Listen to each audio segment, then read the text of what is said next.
If you're currently pregnant and you live in the UK, you need to hear me and hear me well. This is very, very important. Hi, guys, welcome back to my channel.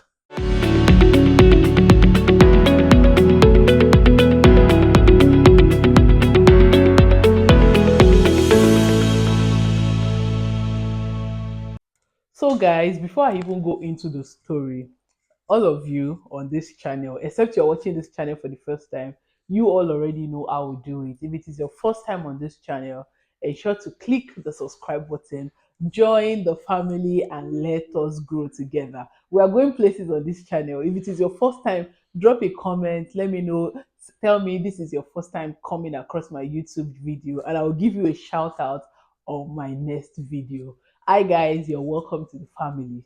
So this story I'm about to share is one that is very, very dear to my heart, and I wish that everyone, every mother would hear it, every mom or mom to be would hear it. If you're living in the UK and you're currently pregnant and you're looking to change from one hospital to another, maybe because of location or anything else, I just got to beg you, think about it very, very well. Oh God. Think about it very, very well. Ensure to count your costs. And I'm going to be listing some of the costs that you need to count because it can really, really be emotional. That's my toddler. So you people should just please bear with me. So as I was saying, I feel like one of the costly mistakes that I made during my pregnancy for my second baby was switching hospital. Yes. So because during that period we had to like move houses and move to a different location, then because of that I felt like, oh, I need to change. Funny how I had subtle um should I say advice, kind of, it was given to me softly, like they were telling me from my previous hospital that, oh, how about you, how about you, how about you. But now the me in me, I didn't really know that something was at stake or anything. I said, no, I can't be coming all the way, this and that. And not like the all the way was so all the way. At least we're not talking about, maybe we're talking about maybe 30-minute journey here. But I felt like I know now, because I'm in a new environment, then I should, go to this place here and there. And I've heard about the hospital that I'm planning to change to from people's experiences, and they said, and it was so good. So I felt like I know now I should just, switch. Little did I know the pain and the stress of having to switch. Like the switching is not even in terms of, okay, maybe they will accept you or they will not accept you. It was a thing of moving into a new environment. It was a lot. Let me start from the beginning.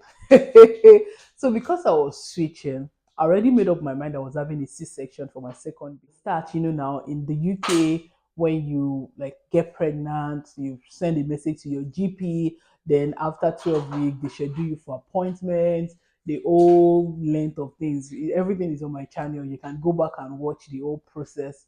So after that, from the moment you state that you have your baby, that you're pregnant, they schedule you for almost everything that you will need to do all through your pregnancy.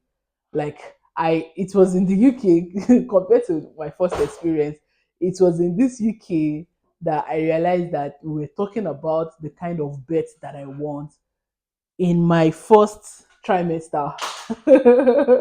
Like they are um they are that well arranged. Like this is what they want to do. They do it like as it's supposed to be. Nothing should catch them unaware. Like I find myself attending a meeting with one of the doctors to discuss my birth process, and in my mind I'm like, I'm still in first trimester. You people should be calming down, but I love it for them because I feel it helps them to plan well. So because of that, they already like, okay, I already told them from the start, oh, I'm having an elective C-section, oh, this is the kind of bet that I want, this is the way I would like it to be, yada yada yada. And yeah, everything was fine and all good until now that I now had to change. One of the mistakes I made was changing when I think I was 30, 30 I think I was 34 weeks. Yes. You can only imagine. 34 weeks pregnant, changing hospital in the UK. Oluwami Ojuri. My eyes somewhere. What was the first thing? The first thing was switching to a hospital that is not as sophisticated as the one I was using. Oh God. The mental the mental stress that came with that was it was not to be compared. I was coming from a place where if you have an appointment, we have an app that you can always like you can go to. It tells you, it gives you notification. I was coming from a place where I was already used to the people. I was coming from a place where if I do a test today, in a couple of hours, I'm seeing the result on my page, on my profile, on my phone.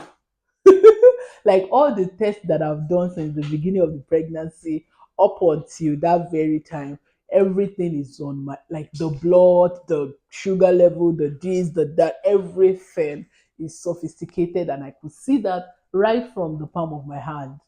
I mean, from my phone. And then I was going to a place where like my first day getting into this new hospital, Oluwamio, I kept looking left, I kept looking right. What is going on? Like the first thing that shocked me was getting to the place and I was told everybody has gone on their break. You guys gave me an appointment and there was nobody at the reception to give me to tell me, oh, wait here, oh, this is where you're supposed to be, oh, this is your things like that. There was nobody out. It took over 15 minutes of waiting before somebody came at the reception to come and attend to me. In my mind I'm like, am I in the UK or I've gone back to Nigeria? That was like the first red flag that I saw. I'm like, yeah. Oh my goodness. And after that, I now saw a black nurse. So I approached her. I said, oh, please, what is going on? Nobody is here to attend to me here and there, yada, yada, yada. And then she goes, oh, are you new here? I said, yes, I'm new. I'm 34 weeks pregnant, this and that. We just moved to this location. And then she said, where are you coming from? And then I mentioned where I was coming from. I said, you are coming from a well sophisticated environment that has proper funding and all of that. And this is a county. It was at this point that I knew I made a mistake. She said, this place is not as sophisticated as where you are coming from, so you will have to bear with us. I say, hey, it's like that, all those movies that are rich people that is coming from some rich man's daughter that is not trying to eat street food. That was the way the whole thing played out for me. But I decided to still like, okay, let's see what's going on. And then I saw the midwife and I was told to come back in 2 weeks to come and see the doctor. Somebody that is 34 weeks pregnant, I should come back in 2 weeks to come and see the doctor and also to do a scan. I said 2 weeks. I say, hey, in that 2 weeks, I'm going to be 36 weeks, like maybe 4 or 5 days. And it is at that point that I will just be seeing doctor. I will just be doing scan. And I'm even due for a scan that I think the following week where I was coming from. But because I already called them that, oh, I'm transferring because I'm moving. At the last time I met with my doctor, I told her I was transferring. She said, oh, I should finalize everything before I go, before moving. That should ensure that everything is already like set and they already like recognize me over there and they've met with me before moving. I did not do that. To the moment they booked me for an appointment there like this, I just called them where I was coming from that, oh, I'm transferring my care. No, they called me that, oh, my appointment is on so so so day with the doctor, that this is just a reminder. And then I told them, oh no, I'm transferring my care. Yet as I was saying it now, I was as I got home from that place, that I saw the midwife. The things that the midwife would do is not as as doing a scan, as seeing the doctor, things like that. When I got home, hey, I was crying. I said, God, do I really want to give birth in this place? I'm very sure if where I was coming from was not as sophisticated as it was, I wouldn't have really been bothered. I think I was already used to the baby girl life that I've been given in that place to now coming here and now feeling like a how was I feeling that day? I was feeling like somebody that just came from nowhere that just want to like enter into the system. That was the way I was made to feel. I'm not even going to lie to you. I'm not capping. I felt like, oh, you that you're just coming, just stay somewhere. Of course, while I understand that, oh, you already made provision for the people that you have already, you're already like I told you, everything is already planned from the moment of your pregnancy to the kind of birth that you want to have. Everything is already scheduled. The number of scans that you need is already booked. Everything is already like you get what I mean here in the UK. So now having to bring somebody that is new and is already late, like I'm already 34 weeks pregnant, it was a lot. They feel like they made it feel like, oh, you're just coming, we can't just accommodate you like that. That was the way I was, especially one of the receptionists that attended to me. Oh God, I cannot I'm not sure I can remember the face of that lady, but I can't forget how she made me feel, because that was the way I felt like, oh, you're just coming, oh, I beg, just go and sit down somewhere. We have people here that are already like clinical. That was the way I was made to feel, and it really really affected me. I was so down. Like my husband had to like be encouraging me that, you know what? Do you know I called back the hospital I was using before? Immediately I stepped out of that meeting with the midwife. I called back that, please, can I return back to you people? Then they said, no, I will have to start all the way again, because they have already like transferred my file and they no longer have it here and there. I say, it is finished.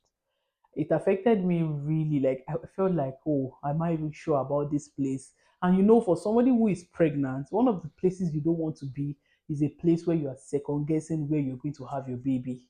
Oh God, it was it was the work was first that I was having to now like understand the people I'm working with now. I'm already used to my sonographer. I'm used, even though not one sonographer will attend to you through your pregnancy, but you already know the building that you are going. You already know what it looks like. You already have an idea of who will most likely attend to you. The same doctor has been attending to me from time where I was coming from and up until my 34 weeks. You get what I'm saying? So having to make that big switch at that time of pregnancy, it was really a decision that I feel I should have taken more time to think about, to reflect about, and be really sure if it is what I wanted to do. So at that point, I was really, really tired. I was almost like I was tired because of the whole thing. Like pregnancy itself is already stressful. You don't want to imagine now putting so much stress on yourself because of that. So because of that, for like 2 weeks, no. So before then, let me now say this. And another thing was the fact that I had to do a number of tests all over again. Like all the tests that I did in my first place when I identified that I was pregnant, I had to do everything again when I got to this new place. Like even though you are transferring care, the process is still like from the beginning to the end. Like there were some things that they were asking me, and I just had to like bring out my phone and show them, oh, this is the results. Do I really have to do this again? Like I know somebody who did transfer of care, and they were even asking her to come back for a glucose test. Thank God where she was coming from was also sophisticated, and then she just had to show them that I've done a glucose test. This is the result. Imagine going back as a pregnant woman to go and do glucose test. I knew the number of prayers and the number of you can do it motivation that I gave myself to go for my glucose test.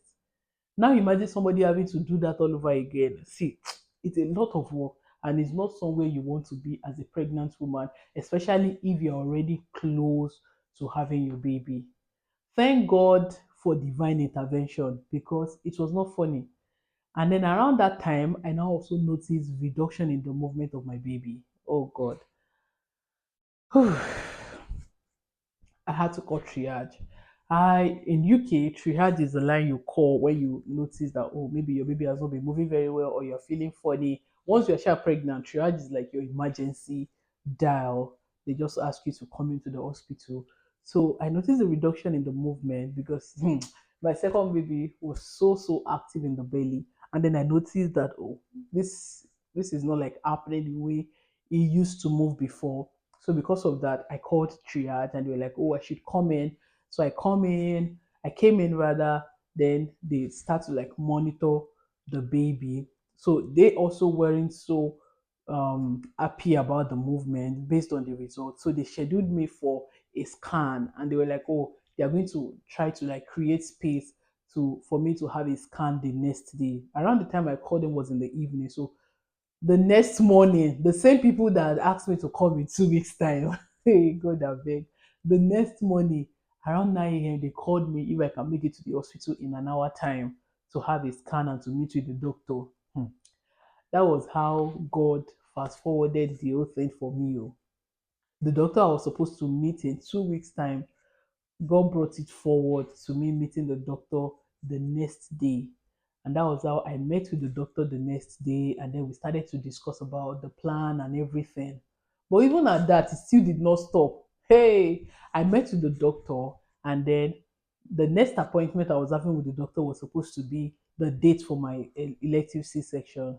And then on getting there, the doctor opened the laptop and there was no date for March. There was no single, like everything was already booked.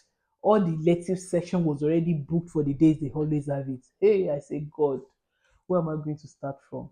Me that I was already booked for C-section where I'm coming from. I now have to now struggle with, okay, where and there. Oh God. I'm talking about it now, it's funny. But as at that time, oh God, it was not funny. Please, for God's sake, if you still have a bit of time, you can transfer care in your pregnancy. But if you don't have time, especially if you're already in your third trimester, pray and plan very well and be sure it is really something you want to do. Because I'm talking about it now, it's funny. During that time, it was toiling with me emotionally. And you know, as a pregnant woman, your emotional battery, any small thing, like if they move your cheese like this, you are going to cry. As a pregnant woman, we are so emotional. So you can imagine how much it was for me at that time. Thank God for my husband though. He was always there to just encourage me. So they checked, and then there was no date available for March. Hey, me that my due date was March 18 or 17, I can't remember again now. And you're telling me that the whole of March, there's no date for C-section. Hey, hmm. Now we started praying, God, you have to just have your way. You have to show us mercy. Let there be way where there seems to be no way. And as God will have it, again, I think about 2 weeks later, I was 36 weeks pregnant. And then, myself and my husband were just praying. And my husband said, don't worry, you're going to have your baby in a week time on Friday. I can never forget. We were just praying that night, and then he said that. And then I hold on to, because I know the kind of man that I married. And this is also for you. If you know the kind of partner that you marry, you know that their words is not to be joked with, then you hold it. If you take a prophet, if you take a prophet as a prophet, you receive a prophet reward. If you take a prophet as a friend, it's thank you that you collect. So because I already know the kind of man that I marry, as I said that, I held on to it. I'm having my baby next week Friday. Even though as at this time we don't even have a date yet. What the doctor told me as at my last visit was, oh, we're going to send an email to the admin. They are going to look for a way, and then they will get back to me. Up until this very day, they had not gotten back. So we're just praying about it. And I think the following day, 2 days after, I saw my mucus plug, and I was feeling like a bit of, here and there, tummy ache here and there, and it was becoming serious. Then I had to go into the hospital. So I went into the hospital, and they checked. Oh, I was not dilated yet, and all of that. Okay, so now that I'm in the hospital, it's an opportunity for us to talk about this date of a thing. When are you guys giving me a date? One thing I've noticed also about these people: if you are calm, they will be calm with you. If you decide to change it for them, then they will become serious. I'm telling you the truth. Oh. There are times that you might really need to speak up and just like really speak up. And it got to that point for me that I really had to speak up. No, I had to speak up. I said, is it? I had to speak up. I had to let them know that, oh, so because I transferred my care, I'm now being treated like a second class pregnant citizen. Because that very day I was frustrated. Like I feel for the proper thing that I'm supposed to do, I'm supposed to have a date at least minimum of 3 weeks to when I'm supposed to have my C-section. This is an elective C-section. This is not an emergency C-section. Why are you guys doing like this? There's a place you're supposed to be mentally, knowing that oh, in 2 weeks' time or so date I'm going to go and have my baby. So you start to prepare yourself, prepare your body, prepare everything, prepare your house for that as well. But this was not like that, and it was really, really disturbing me. And that very day, I just had to change it for them. I said, I'm not leaving this place today until you guys give me a date for my C-section. And this is for every black woman out there. See, trust me, this other color, they know how to have their way. They understand the system. They know how to go through the system to get what they need to get. There are times that you might not have to smile with your doctor to be able to get the best out of them. There are times that you might have to stand on your ground for you to get what you really need to get, what you deserve. That's another thing because I noticed that for every meeting that I was going with them, oh, we'll speak to the admin, we'll do this, we'll do that. I was just like, oh, okay, no problem. I'll wait to hear from you. I was 36 weeks and how many, 35 weeks and how many days? Nothing still. Ha. At that point, that very day, I said, I'm not leaving this place today until you guys give me a date. I said, everything that you've been doing is affecting me emotionally, and this is not the best place to be for somebody that is carrying pregnancy, my my term, something like that. If you had seen me that day, you would think that maybe I swallowed something before coming to the hospital. I was really, really like I've gotten to that place where I was tired. I've been tired from the beginning of getting to that new place and the way I've been treated because I came in almost time to have my baby because I wasn't with them from the beginning. It was really, really stressful emotionally. And that very day, I said, I'm not leaving this place until you guys give me a date for my C-section. I don't like the way I'm being treated. I'm being treated like I made a mistake coming to this place, like I made a mistake transferring my care. And I said all of this while still comporting myself. And they were like, oh, okay, no problem. I should give them 30 minutes. They're going to come back and speak with me. Before I changed it for them, they came and they were like, oh, I can go home now. The baby is doing fine. They would get back to me on my C-section day. They will have to reach out to the admin. I said the last time I was here, you guys told me you are going to send an email to the admin. The doctor that attended to me said he was going to send an email to the admin. Now, after a week, you are also telling me that you will send an email to the admin. I said, what exactly is going on? I noticed that there is miscommunication. I said, what exactly is going on? If you keep saying it like this person will send an email to the admin. Oh, this person will reach out to the admin. At what point am I going to even get a date for this C-section? I said, no, I'm not leaving this place until you guys give me a date. That was 2 days before my husband made a declaration that I'm going to be having my baby the following Friday. That was how they went to. I heard them talking outside here and there. After about 15 or 17 minutes, they came back and they were like, oh, what do you think about 7th of March? As I heard 7th of March, I checked, I said, what day is that? Then I opened my calendar and it was the same Friday that my husband spoke about, the coming Friday. I said, yes, I'll go with 7th of March. They said, oh, that's fine. We're sorry for the stress, yada, yada, yada. I said, it's not a problem. I just carried my bag, chakam, and I left. And that was how I was able to secure a date after merry-go-rounding for a couple of weeks. And even after that, do you believe that the day before I was going to go and have my baby, that was on the 6th, I got a call. Hey, that was what shocked me the most. I got a call, I guess, from the admin that, oh, hi, we heard that you're having struggle getting a date for your C-section. We just wanted you to know that we are working on it and we'll communicate to you the date for your C-section. I said, you don't need to communicate with me. I already have a date for my C-section. She said, oh, really? You already have a date? I said, yes, I'm coming in tomorrow for my C-section. That is the date I was given. She said, oh, okay, no problem. At that point, I was scared again. That God, what is happening? This one that they're just calling me a date to, that they're still looking for a date. I hope this date is sure. I hope nothing has changed. Oh God. I'm saying it now, but that time, oh, Luwamio, it was not funny. It was really stressful for me. And after that, I went into the hospital the next morning as I was asked to come. My husband kept telling me that no, we already God gave us that date and nothing is going to change it. And truly, nothing changed it.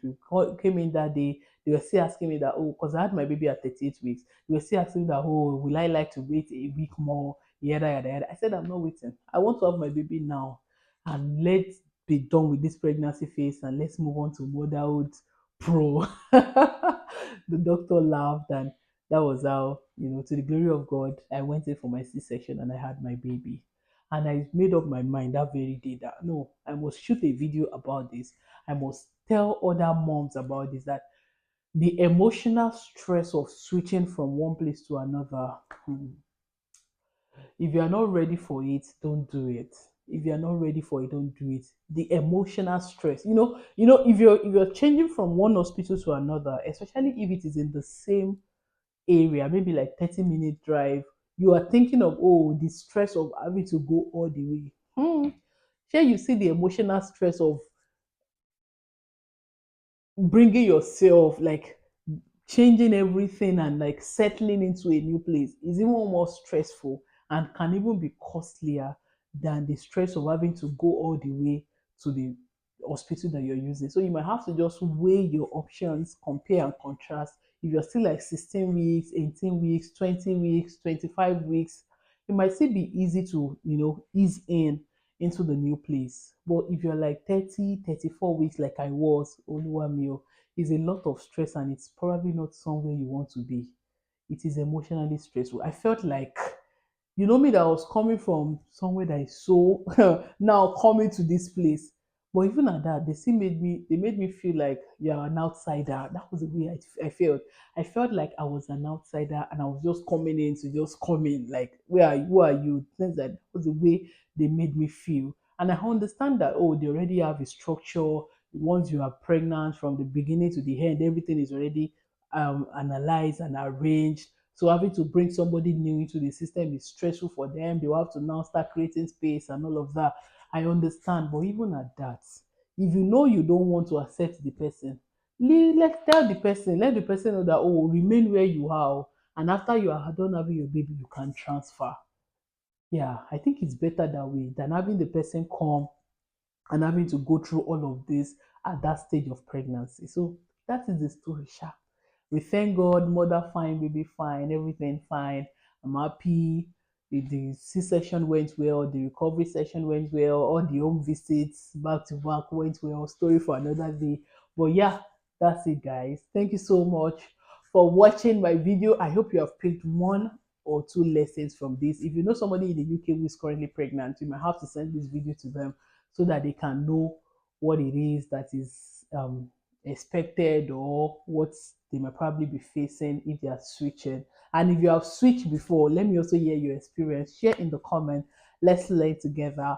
Thank you guys for watching, and I'll see you on the next one. Bye.